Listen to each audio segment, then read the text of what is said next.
It's finally happened. Another developer has decided to directly compete with the Battlefield franchise. And by directly, I mean they're basically copying and pasting Battlefield, and then calling it Delta Force HUD Ops. This is, for lack of a better definition, Chinese Battlefield, and honestly the most surprising thing about it is that it didn't happen sooner. Let's check out all the similarities between this game and the Battlefield franchise.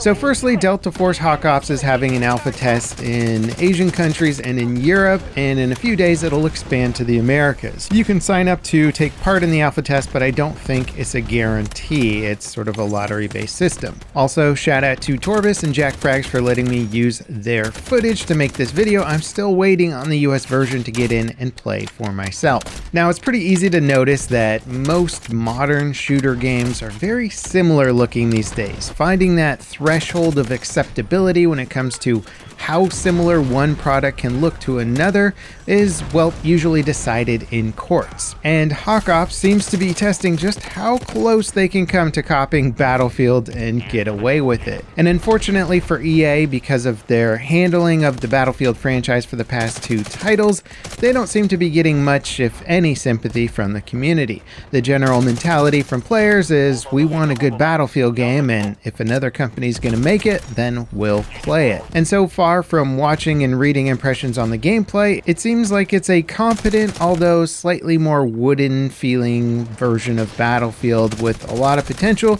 to refine its mechanics and become a real serious competitor. Hopefully I'll be figuring out my own thoughts on its gameplay in a few days once it's available to play over here. But in the meantime, let's look at just how similar Delta Force HUD Ops is to the recent Battlefield games. And honestly, I wouldn't blame you if you're looking at this gameplay and thought initially that it was Battlefield. One of the easy ways to mistake it is that the heads-up display is so similar. The deployment overview screens in both games have most of the same exact features, and icons are placed in even similar locations, all overlaid on a live overhead view of a map and playable area. You have your class and weapon selection options at the bottom center, a respawn button on the right that shows a countdown until the next spawn wave. In the bottom left, you have your squad info, like which player has which operator at their current health. Objective info is in the top middle of the screen, and even stuff like clicking objective markers to select them as spawn points has been, well, copied. There's also fixed vehicle spawn points with both predetermined and customizable vehicle selection options. The spawn in process zooms you down from the overhead view to where your character is standing, and from there the similarities just keep coming.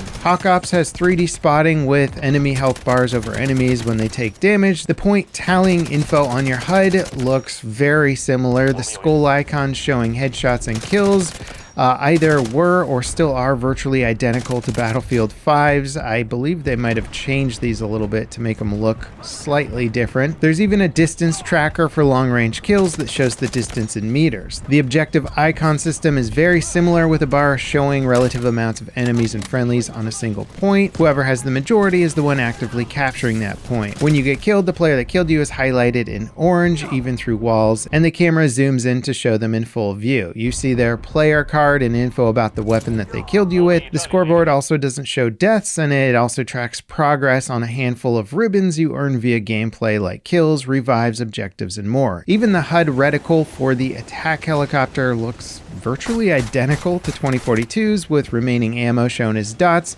surrounding the indicator for aim. Delta Force also has a down but not out system that lets friendly players revive you. Their distance from you is also shown in the bottom left corner. Down players get a revive icon that they can press a button to flash so nearby players will know that they want to be revived. Medics are highlighted when you're down to make them easier to spot. It seems like most players can revive each other, and when you do so, you stab them with an auto injector that looks very similar to Battlefield 2042's. The medic class also gets a healing pistol that they can either self-inject to heal or shoot a projectile at a friendly player to heal them, pretty much just like Falk from 2042. Another class gets a deployed mounted turret that looks almost identical to Crawford's. Ammo crates can be deployed by throwing them on the ground. They have an area of effect that replenishes your ammo, and it's shown by a green circle, or they can also be directly interacted with the crate itself. When a match ends, it plays an end of round cinematic that shows the final state of the map in the style of Bad Company 2, and also a breakdown of the best squad in the match and your squad stats like 2042. 2042's. Honestly, the list of user interface and HUD similarities is even longer, but for the sake of time, let's move on to gameplay similarities. These similarities feel even more carbon copied when it comes to the gameplay. Delta Force features a hero-based class system like 2042, with 4 overall classes available in the current test represented by named operators. Each operator has a unique ability and 3 additional abilities that function like gadgets. On the battlefield, friendly and enemy characters have LED lights that show which team they're on, green for friendly, red for enemy, and lights on your squad mates have a unique blue color. Core stuff like weapon handling, time to kill, using abilities and gadgets, etc. all has similar timing and animations with the Battlefield games. The more I look, the more it seems like every single feature was designed specifically from looking at a Battlefield game, making minimal changes along the way. The squad reinforcement system lets you call in stuff like artillery strikes and smoke screens like you could in Battlefield 5. Going out of bounds triggers a timer that gives you 10 seconds to get back into the playable area or it'll kill you. It also makes the game black and white. Sprinting has 2 stages, a normal sprint and an optional tactical sprint that raises your gun and makes you go slightly faster. Now obviously Delta Force features fall damage as a mechanic, as most games do, but it also gives you a deployable parachute to mitigate that fall damage when you're above a certain height. The Recon class gets a respawn beacon, and they can also highlight players through walls when they damage them. This is very similar to Pike's abilities in 2042. She also has a wall hack that highlights enemy players. Vehicles can be used as mobile spawn points with players spawning in empty seats. Vehicles can be locked onto and have countermeasures like smoke and repair abilities. Their ammo replenishes over time. There's no exit or entry animations. They can be driven or flown in either first or third person.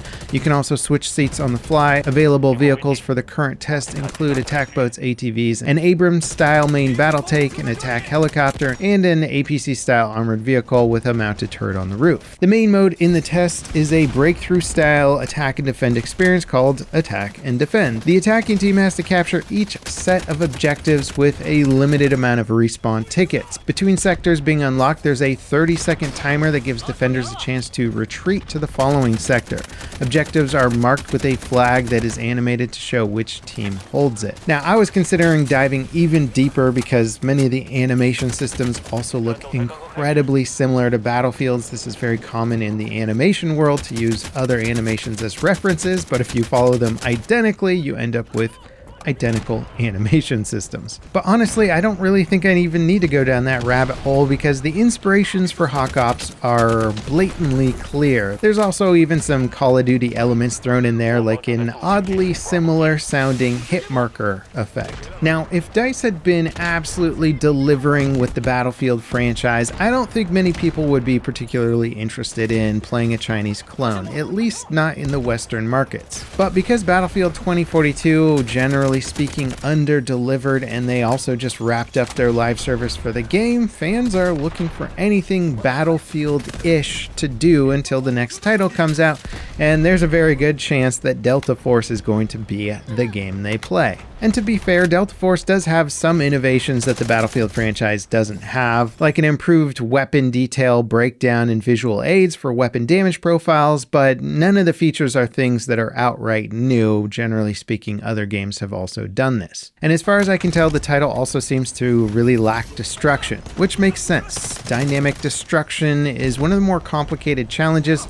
to solve in a multiplayer game. And I'll be honest, I'm kind of addicted to looking at gameplay of Hawk Ops because it is sort of what would Battlefield be running on Unreal Engine. This is Unreal Engine 5 and it does look good. It doesn't quite have some of that DICE art direction, which I think can kind of clean up the visuals and present it in an even more professional looking way, but it also looks like a very competently built game. Now, all of these comparisons made, I personally don't like it when games just blatantly copy another game. Even if we can say that EA certainly had this coming and that they left themselves wide open to somebody coming in and stealing their thunder. In my opinion, the proper way to compete with Battlefield is to make something better, not just copy and paste everything and add in a few features here or there. The amount of reliance on just copying what others have done doesn't give me a lot of confidence in Hawk Ops developers' abilities to innovate or come up with new fun ideas. But again, it's not really up for me to decide what is or isn't okay in the world of copycatting other games. That's up to the developers and publishers. I'm still very curious to play this game for myself and see if there's any hidden gems that I overlooked and if it can actually improve upon the Battlefield concept. One of the benefits of copying another product is that when you don't have to do all of that groundwork innovation and you basically have a roadmap laid out for you, it gives you a lot more time to